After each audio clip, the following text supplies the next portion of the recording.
looking at the detail of what goes on here, and it's what we do on the courses. It's a really nice opportunity to see bits of homeacres you might not normally see, and these revealing hidden out of sight, these carrots under the fleece, for example.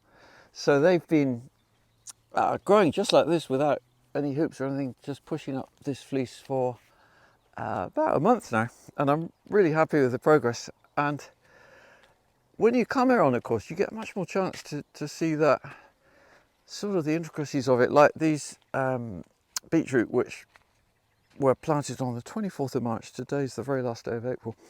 And on the most recent course, we actually took the fleece off. This had a cover on the whole bed, and it was just pushing it up like a giant bubble.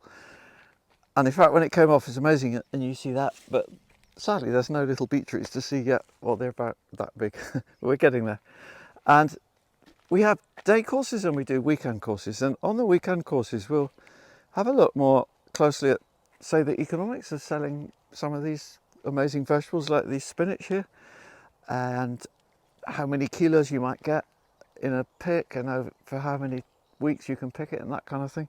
These we've picked just once so far and got about 5 kilos, and it's the 3-strip trial here, which is forked beds, so putting a fork in listening soil, strip 1, and then here it's no dig, same compost on top. And I've had more time on a course day to explain this in some detail, and you also just seeing it somehow, sometimes the videos don't always capture it, but like as I look at these 3 beds at the moment, this spinach bed here closest to me, that's the one with the cow manure compost, is the strongest, and that gave the most last time. Just incredible leaves, they're just absolutely beautiful. It's my #1 seasonal vegetable at the moment, as in-season vegetable is spinach, closely followed by turnips. And you can see potatoes just coming up. There's just also a fantastic range of food, like the asparagus. It's a bit sad how it never looks that dramatic when it's cropping. You see mostly bare ground. But I don't actually sell a huge amount of asparagus. I like to eat most of it here and serve it on course days, so that's where a lot of the asparagus goes, and a little bit to the Three Horseshoes pub as well. Something else we have time to explore fully is making compost. And I haven't made a video actually about making compost for a long time. I want to do that soon, but you've got here the big bays where I produce probably about 2/3 of my compost, and like I explain how they can get a bit anaerobic in the middle, for example, and so we look at that and what that means. And we've actually spread some out here to dry it, because last autumn, even though I've got a roof over the top, the compost got wet. We were putting on wet leaves as well. This climate here can be wet, and yet at the moment we've now had 11 weeks with very little rain, so you've got to be ready for all things. And this is the current heat, which you can see is pretty warm, which is no surprise really, because we're putting in a lot of green. In fact, I'll just do a quick lift of the mix. Everything I'm lifting out here is probably about 2 days only since it went in.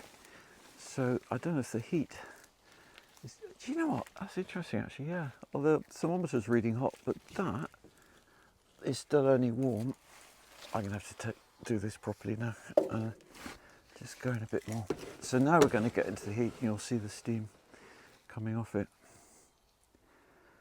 And that's probably only about a week old, but it's fascinating. A compost heap is like the archaeology of the garden. It's telling you what you've been up to recently and how successful you are at turning it into something usable. And these heaps do get hot because they're big, but they also, that thing about anaerobic can be a bit of an issue. And then even since the last tour video, so much has happened. Like this was kale and spinach and coriander, and now it's courgettes. I had an energy workshop here with Alana Moore, in which she did some dowsing and found there's some geopathic stress line going right into my house. I hadn't been sleeping that well actually. And since we put this tower in, it's a lot better. I'm feeling much better in myself. And then also on course days, we can look at things like the dig no dig trial beds. This year's different. The dig bed's doing better than it has in recent years. So it'll be interesting to see how this evolves. And I've uncovered it, except for here we've got cover on onions and carrots against the leaf miner and the carrot root fly. And we actually have still 10 places on the 8th of June day course, and we have a few places on the 24th, 25th of May. It's the last weekend of May, weekend intensive. And then a few on the 18th of June as well, which is another day course. Look at this. So this is propagation. And in all my teaching, I like to explain the value of propagation and how you can succeed more. Like all of these plants, none of them have been fed. I'll show you the mix in a minute. For me, that's key, getting a good mix. And then that's secondary to what you put on the bed, which is, in this case, that's horse manure, in fact, from last year's hotbed, which has gone on just in the last few days. So the current hotbed, which is here, that's fresh horse manure that's now 2 months old mostly. That will go outside for the rest of the year, and we'll use that as a mulch for in the following spring. And yeah, I get excited looking at summer unfolding, and it's really starting here. And in fact, the mix down here of what I'm using, you can see it very clearly. It's just, this totally wasn't planned, but it's just happened to be here because we're about to mix it. And that's homemade worm compost. You see the beautiful structure of it and how it's not too fine, which helps it to hold air between those little agglomerations. And then here I've mixed in with the homemade compost a bit of seaweed meal, dried seaweed, and a bit of very fine basalt rock dust.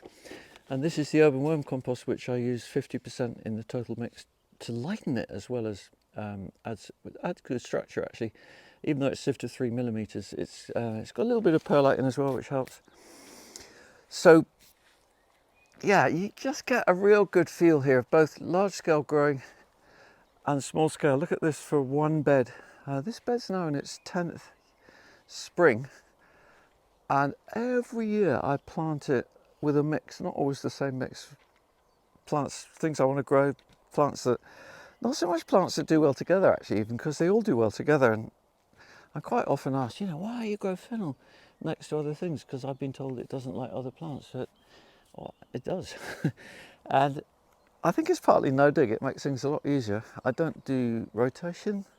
I do move things around. I'm not saying rotation is a bad thing, but I'm certainly not doing a strict rotation. And I mean, that would be difficult in, say, small garden like here, where again it's changed a lot in the last week. Broccoli was there. That's now still waiting to be shredded actually for making compost. Courgette's gone in, which I'll need to fleece. There's probably cold nights coming up on next Monday, Tuesday, 4th, 5th of June. Got my eye on that one. So we would cover them like here. I'm keeping a fleece on these because this is tomatoes, which I did not normally plant out this early. So that's why every year is so different. And you know, it's really hard to say exactly what's right to do in advance. And a month ago, I would not have been recommending or expecting to put tomatoes out here before the end of April, but I have done. And it's actually 26 degrees, high 70s here today, which for us, that's a midsummer day. And during the summer, or even during the rest of spring, I'm going to be away a bit. So I'm pleased to be ahead. Like, I'm going to Holland next weekend. It's going to be day courses 10th and 11th of May. I'll put details of these in the description. I'm happy to mention them now because I know there's always, when I go somewhere, people say, I wish I'd known about that. And then I'll be in Alaska, Anchorage on the 15th of May, Juneau, also talking at conferences where you can book tickets 16th and 17th of May. And then coming back here, there's early June events up in Sussex. I'm doing an evening event at the Barn, Little London. It's such a nice place, do check it out, in Chichester.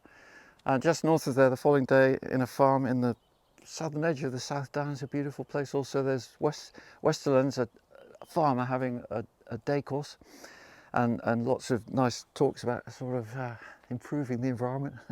And then here, there's an open day here on Sunday the 8th of June. And I'm actually catching a train to London just right at the end of that, because I'm doing an event supporting Grow Urban, week of events in London, giving a Q&A session with Matthew Ingram, actually is hosted by Arizona MOES in Ladbrokes in London. So again, details on my website. And then just going a bit further ahead, one really exciting thing is Gaz Oakley's coming here again, and that's on the 13th of July. That's I think it's 23rd of July. Nicola, who's filming, is correcting me. Let's just check this. Well, it does say 13th here.